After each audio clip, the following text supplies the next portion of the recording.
Continuing our series of partial fractions decomposition, in this video I'll explain how to calculate the constants once you set up the terms. So in order to learn how to set up the terms, please refer to my previous video. So let's start with this example. So we have negative 6x over x minus 3 times x minus 2. So here we have two linear factors in the denominator. So first we set up our terms in the partial fractions decomposition. So there will be two terms.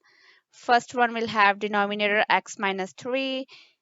And since this is a linear factor, we're going to have a constant on the top. So 1 degree less. And then second factor is x minus 2. Again, we're going to have a constant on the top. So this is equivalent to the sum of two fractions. And now our goal is to find the values of a and b. So in order to find a and b, we're going to equate the coefficient of like powers of x on each side. So first of all, let's get rid of the denominator. So the lowest common denominator in this case is x minus 3, x minus 2. So when we multiply both sides by x minus 2 times x minus 3, we get so negative 6x on this side, and here when we multiply by x minus 3, x minus 2, x minus 3 gonna get cancelled. We are left with x minus 2. And similarly, in the next term, x minus 2 gonna get cancelled and we are left with x minus 3. And now we're gonna expand the term. So ax minus 2a plus bx minus 3b. So let's rewrite this so that we can combine the like terms. So x times a plus b. So we combine these two terms together, and then the constant term is negative 2a, negative 3b. On the other side, we have negative 6x. So So now we're gonna compare the like terms. So first we're gonna compare the coefficients of x.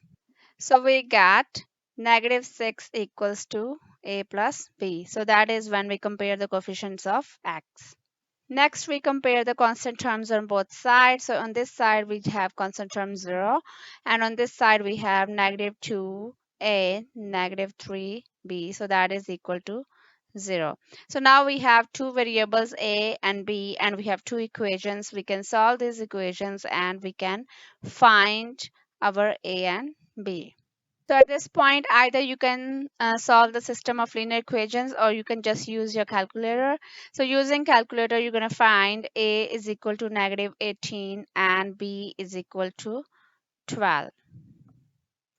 So I'm going to call this equation 1. So we're going to put the value of a and b in number 1, and we get negative 18 over x minus 3 plus 12 over x minus 2. So now what we did here is we use the partial fractions decomposition to write a partial fraction, a rational function in terms of sum of two simpler rational functions which can be easily integrated. So if you have to do the integral of this problem, so integral of 1 over x minus 3 will be ln of x minus 3, and similarly integral of x minus 2 would be ln of mod x minus 2.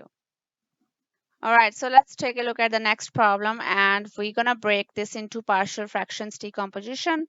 So first thing is we're gonna set up our terms. So since we have a linear factor in the denominator and square of that, so x plus 2 is a factor of the denominator, and also x plus 2 whole square is a factor of the denominator. So you're gonna write all the factors of this denominator. So start with the first power and then go up to all the maximum power of the linear factor. So on the top, we're going to have a constant term, a constant term. So now our goal is to find a and b. Since we have x plus 2 whole square as our lowest common denominator in this case, so we're going to multiply this equation throughout by x plus 2 whole square. We get 2x equals to, so a times one copy gonna get cancelled, x plus 2 plus b. So let's expand our right hand side. So we get ax plus 2a plus b. Now we're gonna equate the coefficients of like terms. First, equating coefficients of x, we get 2 is equal to a. And equating constant terms, we get 0 is equal to 2a plus b. And from here, so since a is 2, b is equal to negative 2a, which is negative 4. So b is equal to negative 4, a equals to 2.